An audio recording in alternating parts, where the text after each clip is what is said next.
O mundo da computação ele está repleto de problemas muito interessantes que já foram ou ainda vão ser resolvidos. Na construção desses problemas, é bem recomendado utilizar um método chamado de algoritmo. Ele ajuda o programador a visualizar melhor o que está acontecendo e o que tem que ser feito, e também ajuda na organização do código. E apesar dos algoritmos terem sido patenteados pelo Alan Turing, esse rapaz que está passando na tela de vocês, que você deve ter visto uma foto dele, com a criação da sua máquina, o algoritmo em si, ele não é voltado apenas para computadores, já que ele existe bem antes e é uma sequência de passos que instruem alguém como fazer alguma coisa.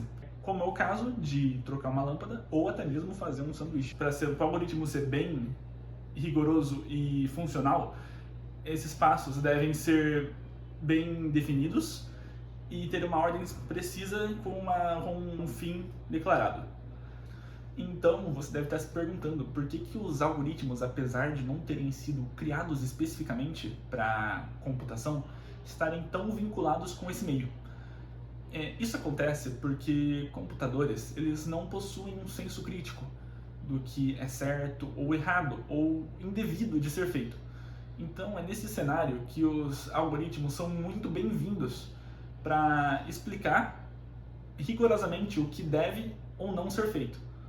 Ou melhor, o que deve ser feito em uma sequência. E é claro que um bom resultado não é alcançado de primeira. É necessário que os algoritmos eles sejam refinados para poder ter o melhor proveito possível e não deixar falhas. Esses refinamentos são consistidos de uma revisão do código, onde o programador ou quem estiver fazendo leia o algoritmo e veja: essa parte não está muito adequada e eu vou trocar, substituir por algo que se fique melhor. Fica uma curiosidade que o algoritmo ele não é uma linguagem de programação propriamente dita, como as famosas que conhecemos, tipo C, Java ou Python.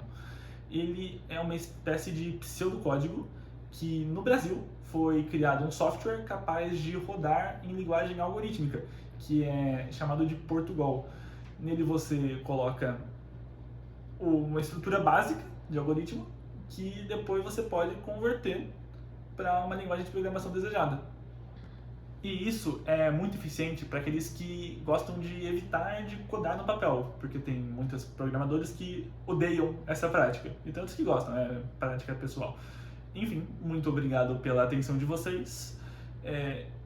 Se vocês puderem deixar uma avaliação, vai me ajudar bastante, e tenham um bom resto de dia.